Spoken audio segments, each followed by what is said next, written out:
How's it going? How's it going?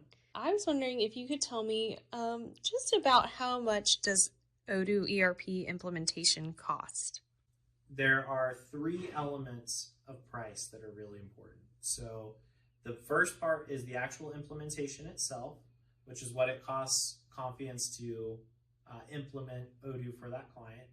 The second is typically there is a license, or there always is a license cost for Odoo, as well as if you are going to host it through Odoo or through another third party like AWS.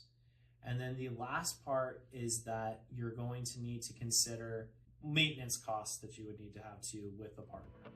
So those are kind of the three elements.